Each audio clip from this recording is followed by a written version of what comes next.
Hola los amigos! Ça fait longtemps que j'ai pas fait de vidéo, aujourd'hui on va parler d'un sujet complexe. Ouais, par contre je vais me calmer, je vais pas commencer mon second degré, hein. Putain mais c'est pas drôle! Parce que du coup aujourd'hui on va parler de polynômes du second degré complexe, c'est-à-dire des polynômes de degré 2 à coefficient densé. Est-ce que vous savez trouver les racines quand votre discriminant est un nombre complexe? Est-ce que vous savez même factoriser un polynôme dans C avec des coefficients complexes? J'ai pas de doute sur le fait que tout le monde sait factoriser des polynômes réels même si les racines elles sont complexes. Mais qu'est-ce qui se passe quand nos petits a, b et c sont des nombres complexes? Par contre, il y a beaucoup trop de fois le mot complexe en ce début de vidéo. Si vous savez pas faire, eh bien cette vidéo est faite pour vous, on va regarder tout ça aujourd'hui. Bon bref, sans plus attendre, on est parti pour la vidéo. Donc on se prend a, b, c des nombres complexes avec a qui est différent de 0, sinon ça n'a pas de sens de parler d'un polynôme de degré 2. Et donc on va factoriser notre polynôme. Donc ce qu'on fait, c'est qu'on factorise par a dans un premier temps. Ici maintenant, la petite astuce, c'est de faire apparaître une forme canonique. Donc on est parti, ça va nous faire a fois x2 plus 2 fois b sur a x divisé par 2, ici vu qu'on a fait apparaître une multiplication par 2, plus c sur a. Quand on réécrit les choses un petit peu plus joliment, ça va nous faire x2 plus 2 fois b sur 2ax. Et donc ici, on va faire apparaître le plus ce terme-là au carré, donc b carré sur 4a au carré, et tout de suite on le fait disparaître, plus c sur a. Et donc là, douce merveille, on va pouvoir factoriser ce terme-là avec l'identité remarquable, la première que vous connaissez, ce qui va nous faire plus b sur 2a au carré, donc tout entre crochets, moins b carré sur 4a au carré plus c sur a. Et donc là, on va faire apparaître une différence de 2 carrés. Là, on a un premier carré, donc on va mettre tout ici au carré. Donc ce que je vous propose, c'est qu'on mette tout sur le même dénominateur déjà. Donc ça va nous faire 4ac divisé par 4a au carré.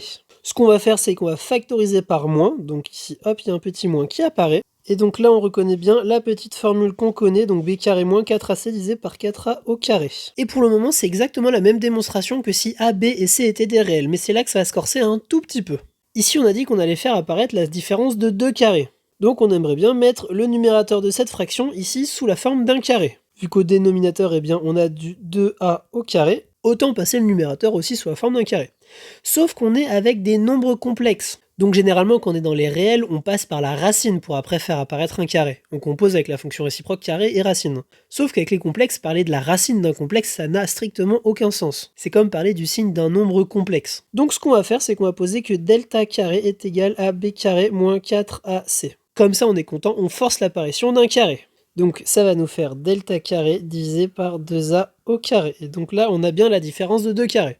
Et vous en faites pas, on va venir à cette petite histoire comment déterminer delta. Parce que là, on truande un petit peu, mais il y aura un moment où il va falloir déterminer delta tout de même. Donc avec l'identité remarquable a carré moins b carré est égal à a plus b facteur de a moins b, on va pouvoir dire que c'est x plus b sur 2a moins delta sur 2a facteur de x plus b sur 2a plus delta sur 2a.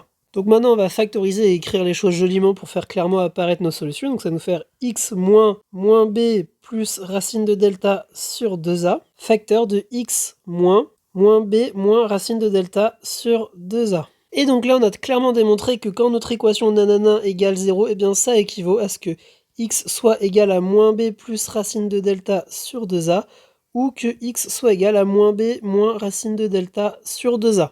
Avec a différent de 0 et delta carré qui est égal à b carré moins 4ac. Donc quand vous cherchez p de x est égal à 0 avec p un polynôme de degré 2 à coefficient complexe, vos deux solutions, donc x1 et x2 vont être égales à moins b plus ou moins delta sur 2a. Et donc maintenant la question que vous vous posez, c'est quelle est la valeur de delta? Comment on fait pour le déterminer vu que là on a delta carré et pas delta? Ici, vu que delta carré est égal à b carré moins 4ac, on a que delta est un nombre complexe. Donc on va pouvoir écrire delta comme x plus iy, soyons fous, avec x qui n'est pas le même que le x juste au-dessus. Donc avec cette petite chose, on va avoir déjà plusieurs informations. Vu qu'on a delta carré, x plus y au carré, ça va nous faire x carré moins y carré plus 2xy. Vous passez votre x plus y au carré et vous allez donc identifier partie réelle et partie imaginaire. Vu que ici on a que c'est égal à b carré moins 4ac. Donc x carré moins y carré va être égal à la partie réelle de b carré moins 4ac. Ici b carré moins 4ac, je ne peux pas vous donner la vraie valeur vu que ça va changer à chaque fois. Mais b carré moins 4ac c'est un nombre complexe que vous aurez calculé au préalable et donc vous faites une petite identification. Vous allez également avoir donc que 2xy va être égal à la partie imaginaire de b carré moins 4ac. Sauf que là, vous allez vous retrouver bloqué parce que vous ne saurez pas déterminer soit x, soit y. En fait, il vous manque une troisième information parce qu'en fait, ici, il y a un produit, mais le produit ne nous apporte pas grand-chose. Il va nous permettre de vérifier à la fin si notre solution est correcte. Mais là, on est un petit peu bloqué. On aimerait bien avoir d'autres informations sur x et y sans que ça soit un produit. Et donc là, c'est merveilleux parce qu'on a dit que delta est égal à x plus y, on a que delta carré est égal à b carré moins 4ac. Donc si on regarde la norme de delta carré, ça va donc nous faire x carré plus y carré. Enfin, je dis la norme, c'est le module, excusez-moi. Sauf que delta carré, on a dit que c'était b carré moins 4ac. Donc ça va aussi nous faire le module de b carré moins 4ac. Donc là, c'est plutôt super, parce qu'on a encore comme troisième information que x carré plus y carré va être égal au module de b carré moins 4ac. Et le module de b carré moins 4ac, c'est un nombre réel, qui est en plus positif, donc là on a un réel, ici on a un réel. On va donc pouvoir déterminer x carré et y carré. Et donc quand vous faites cette ligne-là plus cette ligne-là, donc vous allez obtenir 2x carré qui est égal à la partie réelle de b carré moins 4ac plus le module de b carré moins 4ac.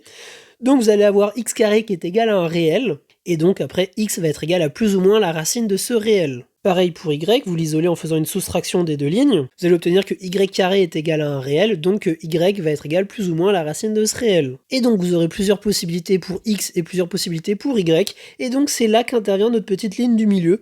Ça va être de tester les valeurs de x, y dans notre petit calcul, et pour trouver que c'est bien égal à la partie imaginaire de b carré moins 4ac. Et donc vous obtiendrez donc deux valeurs pour x et y. Là je suis tout à fait d'accord, c'est vraiment flou, ce que je vous propose c'est qu'on se fasse un petit exemple. Donc on va chercher à factoriser au maximum i fois x2 plus 1 plus i fois x plus 1 plus 2i. Donc on va poser que delta carré est égal à b carré moins 4ac, c'est-à-dire de 1 plus i au carré moins 4 fois a fois c, ce qui va donc nous faire ici du 1 plus 2i moins 1, moins 4i, moins 4i fois 2i. Donc ça nous fait du 2i, moins 4i, plus 8. Donc ça nous fait du 8 moins 2i. Donc on va poser maintenant que delta est égal à pourquoi pas a plus ib. Donc si on regarde delta carré, ça va nous donner plusieurs informations. Ça va nous dire que c'est donc dans un premier temps 8 moins 2i, et ça va nous faire que c'est égal à a carré moins b carré plus 2 AIB. Vu qu'on a dit que delta est égal à A plus IB, on met ça au carré et pouf, on obtient A carré moins B carré plus 2AIB. Donc ça, par identification de parties réelles et parties complexes, on va donc avoir que A carré moins B carré est égal à 8, que AB va être égal à moins 1. J'ai simplifié par 2 et par i.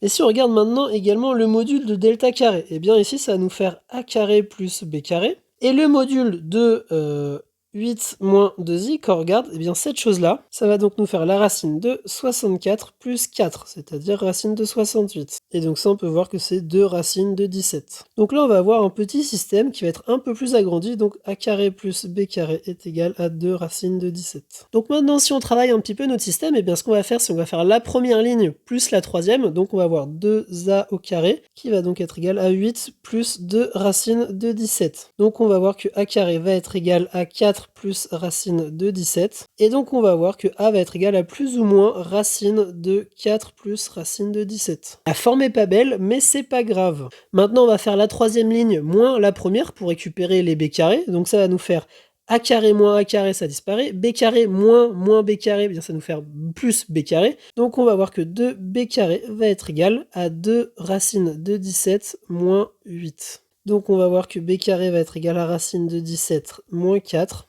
Et donc on va voir que b va être égal à plus ou moins la racine de 17 moins 4. Et donc là, ce qui va nous intéresser, c'est cette petite information ici, le fait que le produit soit égal à moins 1. Vu que le produit est égal à moins 1, et bien si on prend que a est positif, forcément il faut qu'on prenne b négatif. Et si on prend a négatif, il faut que b soit strictement positif. Donc ce que je vous propose, c'est qu'on teste, quand on prend plus racine de 4 plus racine de 17 fois b en négatif, donc moins la grosse racine de 17 moins 4. Et on regarde, qu'est-ce que ça fait, et puis après, on prendra a négatif et b positif. Donc déjà, quand on développe, va y avoir un petit moins qui apparaît, et un produit de racine, ça nous fait la racine du produit. Donc ici, ça nous fait moins la racine de a carré moins b carré, c'est-à-dire racine de 17 au carré, donc 17, moins 4 au carré, c'est-à-dire 16. Et donc là, on a moins racine de 1, donc moins 1. Donc là, on vient de trouver ce qu'on voulait.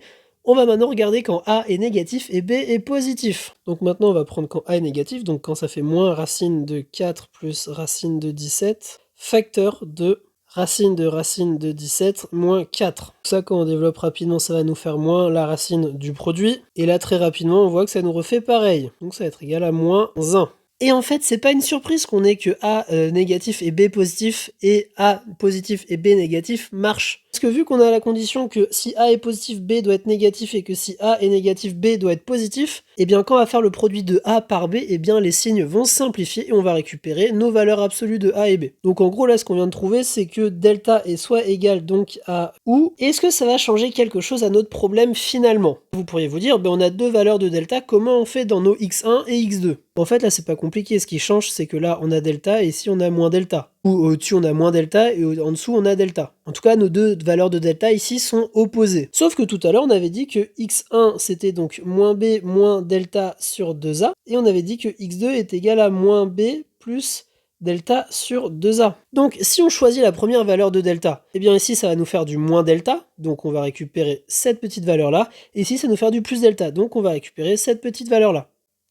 Par contre si on choisit l'autre delta, donc ici qu'on va prendre moins delta, donc si on prend ce delta là qu'on choisit au tout début, qu'on va prendre moins delta, ça va nous donner ce delta là. Et quand on va faire notre petit plus delta ici, et bien ça va nous donner ce delta ici. Donc en fait dans les expressions de x1 et de x2 que vous choisissiez le premier delta ou le deuxième delta, vu qu'ils sont opposés, et bien en fait c'est rattrapé ici par les signes, ça va pas poser de soucis. Donc en fait dans votre résolution d'équation, quand vous avez delta carré qui est égal à je sais pas quoi, que vous cherchez delta avec a et b, et bien en fait dès que vous avez trouvé les valeurs de a et b telles que la deuxième ligne de notre petit système qui a juste ici est vérifiée, et bien vous avez votre delta et votre moins delta, vu que les deux valeurs seront opposées. Et donc quand vous cherchez x1 et x2, et bien il n'y aura pas de soucis dans les solutions trouvées. Bon alors, vous en avez pensé quoi de cette petite vidéo? Si elle vous a plu, n'hésitez pas à la liker, à partager, à commenter, ça me fait toujours plaisir d'avoir vos retours. Et pourquoi pas vous abonner si c'est pas encore fait. D'ailleurs, je ne comprends pas que vous ne puissiez pas être abonné à cette chaîne. C'est un affront que vous me faites, sachez que je le prends extrêmement mal. Et puis pour ceux qui ont de la thune en trop, n'hésitez pas à rejoindre les programmes de souscription. Je vous attends toujours, ça me fait extrêmement plaisir de gagner de l'argent. Ça me permettra de vous acheter des super manuels d'exercice que je ferai en vidéo. Wouhou, trop bien! Bon bref, sur ce, j'espère que cette vidéo vous a plu et on se dit à très vite pour de prochaines vidéos. Salut tout le monde!